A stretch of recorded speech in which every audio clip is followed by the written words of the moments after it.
प्रयोगशाळेचे नाव प्रगत विद्या मंदिर रामगड, तालुका मालवण, जिल्हा सिंधुदुर्ग. माझ्या वक्तृत्वाचा विषय आहे 14 त्याचे सत्याग्रह, एक परिवर्तनात्मक घटना. तू निघालास तेव्हा काळोखाचं राज्य होतं. तू निघालास तेव्हा काळोखाचं राज्य होतं. सूर्यफुलांनी पाठी फिरविली होती. मला वाटेने जायचे नाकारलेस तेव्हा. खाचखळ्याने तुझे स्वागत केले. तू झालास परिस्थितीवर स्वार.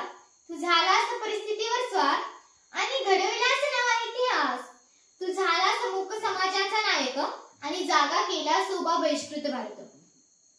ही कविता आपल्याला डॉक्टर बाबासाहेब आंबेडकरांनी केलेल्या 14 तळ्याचा सत्याग्रह आठवून देते. तो फक्त सत्याग्रह नव्हे तर एक संघर्ष होता. अशा थोर व्यक्तिमत्वाचा आपण थोडक्यात परिचय करून घेऊ.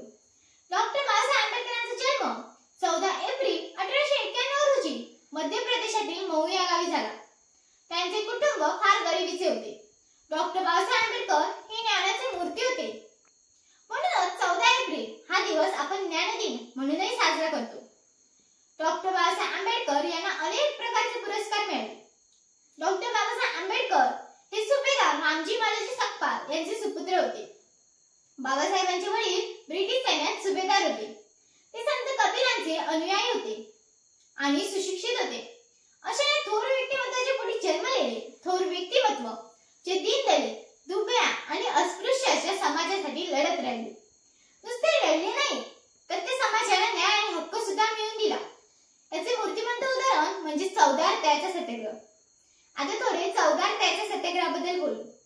महाड येथील 14 त्याच्या सत्याग्रहाचे कारण म्हणजे सार्वजनिक तळ्याचे पाणी अस्पृश्यांना पिण्यास मिळत नव्हते. म्हणून डॉक्टर बाबासाहेब आंबेडकरांनी 20 मार्च 1927 रोजी महाड येथे सत्याग्रह केला, जेणेकरून सर्वांना समान हक्काने पाणी मिळू शकेल. हा सत्याग्रह सामाजिक न्यायासाठी आणि समानतेसाठी लढलेल्या चळवळीचा एक महत्त्वाचा भाग होता.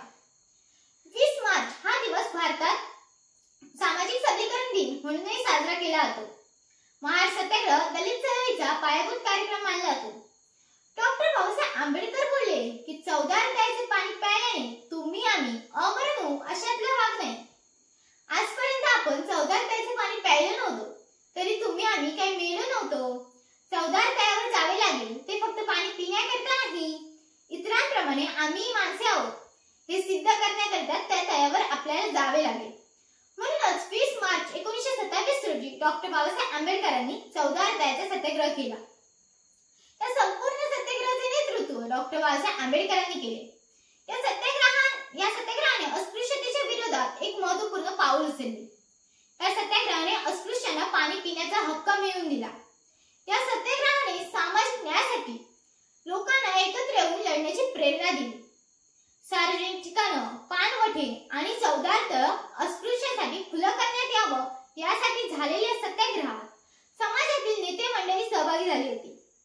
या ऐतिहासिक सत्याग्रहात 3000हून अधिक लोक सहभागी झाल्याची सरकार दप्तरी नोंद आहे. महाडच्या 14 त्याच्या सत्याग्रहात डॉक्टर बाबासाहेब आंबेडकरांनी अस्पृश्यांना सार्वजनिक तळ्याचे पाणी पिण्याचा हक्क मिळवून देण्यासाठी केला होता, ज्यामुळे त्यांना आणि इतर शोषित वंचित लोकांना त्याचा फायदा झाला. तसेच समाजात समानता आणि सामाजिक न्याय प्रस्थापित होण्यास देखील मदत झाली. जाता एकच बोलते, तू फुंकलेसरन शिंगागात ज्ञानाच्या बळावर. तू फुंकलेसरन शिंगागात ज्ञानाच्या बळावर. तू तोडल्यास गुलामांच्या पायातल्या बेड्या आणि केले सोबे 14 त्याच्या काठावर. युद्धात जवानांना उभे करावे तसे तुझे शब्द जसे की महाकाव्याच्या पायाजवळ गळून पडावे. तुझे शब्द जसे की महाकाव्याच्या पायाजवळ गळून पडावी. तो संघर्षासाठी काठ्यांच्या संगणी व्हावे. तो दरकाईने हादरला आकाश, डजमळली पृथ्वी आणि बघता बघता 14 तळ्याला आग लागली. आज 98 वर्षांनी अनुभवतोय. आज 98 वर्षांनी अनुभवते. सूर्यफुले जो ध्यास घेत आहेत, बिगुल प्रतीक्षा करते. 14 तळ्याचे पाणी ते आता थंड झालंय. धन्यवाद.